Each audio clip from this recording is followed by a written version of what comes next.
اٹھ فریدا ستیا تے میلا ویکھن جا، مت کوئی مل جائی بخشیا تے تو بھی بخشیا جا۔ سورہ توبہ میں ہے وَقُلْ اعْمَلُوا فَسَيَرَى اللَّهُ عَمَلَكُمْ وَرَسُولُهُ وَالْمُؤْمِنُونَ۔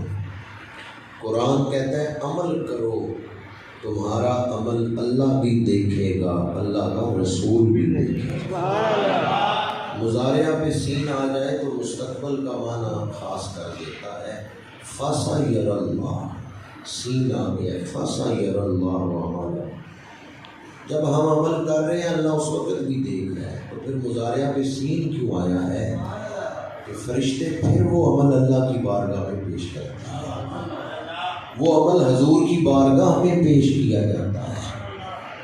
آج آپ بیٹھے تو اس مسجد کے اندر محفل میں ہیں، پر حاضری مدینہ منورہ میں لگ رہی ہے۔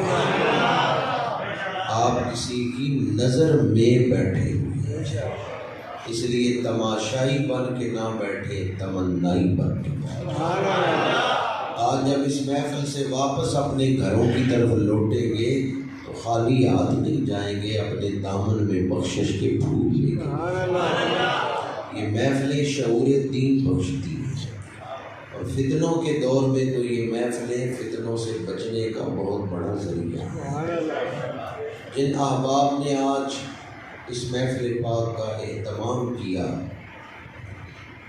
اللہ تعالیٰ تمام منتظمین معاونین کو اجر عظیم عطا فرمائے۔ رات کا وقت ہو، تاریک گلی ہو، اور گلی میں گڑھے بھی ہوں، خطرہ ہو مسافر کسی گڑھے میں گر سکتا ہے، اور اندھیرا بھی ہے، تو اگر کوئی گلی میں چراغ جلا کے رکھ دے تاکہ گزرنے والوں کو راستہ نظر آتا رہے، مسافر منزل تک پہنچ جائے، کسی گڑھے میں نہ گر جائے، تو جس نے رات کے وقت گلی روشن کی اس نے مسافر کے ساتھ نیکی کی ہے یا نہیں؟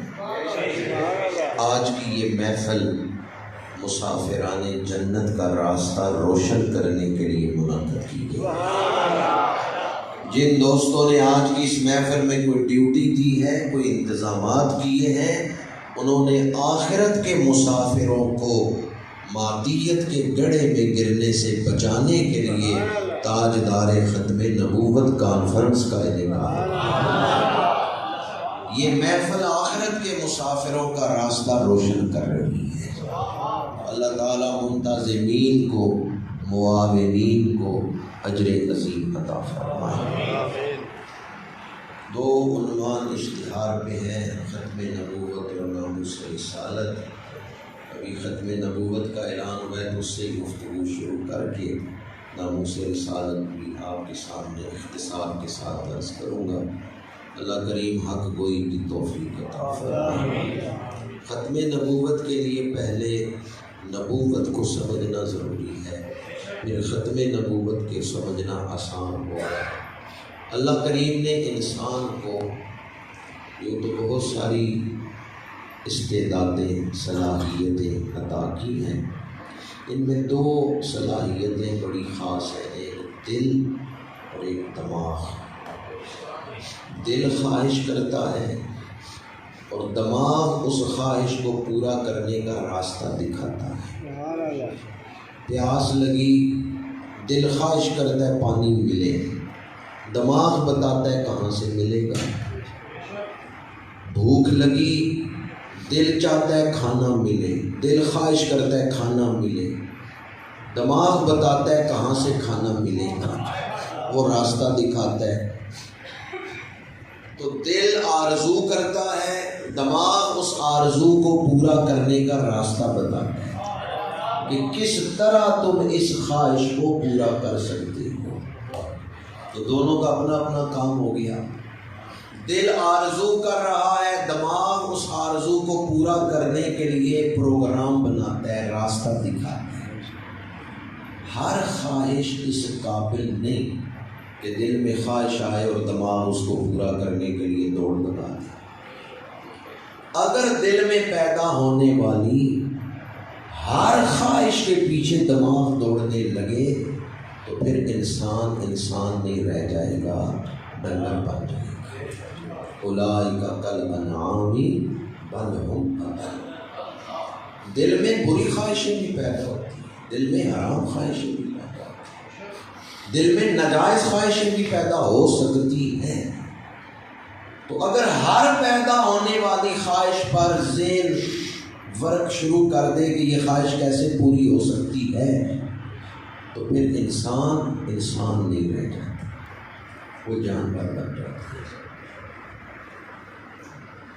اب یہ تمیز سکھانے کے لیے کہ کون سی خواہش جائز ہے، کون سی ناجائز ہے، حلال اور حرام میں فرق بتانے کے لیے، اس کائنات کا راز سمجھانے کے لیے، انسانی زندگی کی منزل بتانے کے لیے اللہ کریم نے نبیوں کو دنیا میں بھیجا۔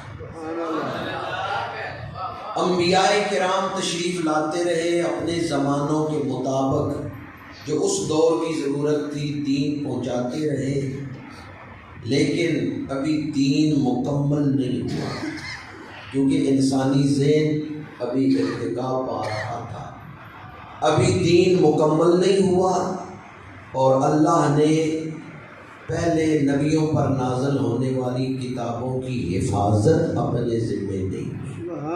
تو کچھ عرصہ گزرتا تو پہلی کتاب میں لوگ تحریف کر دیتے، اللہ نیا نبی بھیجتے، نیا رسول آتا، اس پہ کتاب نازل ہو جاتی۔ انسانوں کی ہدایت کے لیے، اللہ کی پہچان کروانے کے لیے، آخرت کا درس دینے کے لیے، حلال حرام میں فرق سمجھانے کے لیے، اس مشینری کو صحیح چلانے کا راستہ بتانے کے لیے نبی آتے رہے، لیکن دو چیزیں ابھی کامل نہیں ہوئی تھیں۔ ایک تو ان پہ دین مکمل نہیں ہوا، بعد میں آنے والا رسول پہلے رسول کی شریعت میں سے کئی چیزیں منسوخ کر دیتا ہے، کچھ احکامات اور نازل ہو جاتے، پہلی شریعت میں سے کچھ چیزیں منسوخ ہو جاتی۔ اور دوسری چیز کہ ابھی کسی کتاب کی حفاظت اللہ نے اپنے ذمے نہیں لی۔ جب میرے اور آپ کے آقا کریم تشریف لائے، نبوت کی ساری ضرورتیں حضور کے وجود سے پوری ہو گئی، دین مکمل بھی ہو گیا ہے، اور آپ پر نازل ہونے والی کتاب کی حفاظت بھی اللہ نے اپنے ذمے لی۔ اب کسی نئے نبی کی ضرورت نہیں۔ پہلے کیوں نبی آ رہے تھے، کیوں نبوت کا دروازہ کھلا ہوا تھا؟ اس لیے کہ ابھی دین مکمل نہیں ہوا۔ کیوں نبی آ رہے تھے، کیوں نبوت کا دروازہ کھلا ہوا تھا؟ اس لیے کہ کتاب محفوظ نہیں تھی، اس میں تحریف ہو جاتی تھی، تو ضرورت تھی نیا نبی آ کے اللہ کا دین پہنچائے۔ پر جب یہ دونوں بڑی اہم ضرورتیں حضور کی آمد سے پوری ہو گئی، دین بھی مکمل ہو گیا، الیوم اکملت لکم دینکم واتممت علیکم نعمتی ورضیت لکم الاسلام دینا، دین مکمل ہو گیا۔ اور جہاں تک کتاب کی حفاظت کا تعلق ہے، اللہ پاک نے فرمایا انا نحن نزلنا الذکر وانا لہ لحافظون۔ اللہ پاک نے اپنے لیے 4 دفعہ جمع کا صیغہ بولا، انا نحن نزلنا الذکر وانا لہ لحافظون، ہم ہیں، ہم نے قرآن اتارا ہے، ہم اس کی حفاظت کریں۔ 4 دفعہ اپنے لیے جمع کا صیغہ بول کے قرآن کی حفاظت کا اعلان کیا۔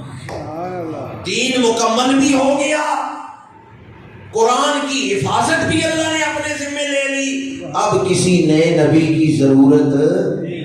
اس لیے اللہ نے حضور کی زبان پاک سے اعلان کروا دیا، ما کان محمد ابا احد من رجالکم ولکن رسول اللہ وخاتم النبیین۔ کیا خبر کتنے تارے کھلے چھپ گئے، پر نہ ڈوبے نہ ڈوبا، پر نہ ڈوبے نہ ڈوبا۔ حضور صرف نبی بن کے نہیں آئے، آخری نبی بن کے آئے۔ یہ عقیدہ ضروریات دین میں سے، ضروریات دین میں سے کسی ایک کا بھی انکار کریں سارا ایمان برباد ہو جاتا ہے۔ ضروریات دین کا انکار کرنے سے ایمان ختم ہو جاتا ہے۔ عقیدہ ثابت کیسے ہوتا ہے؟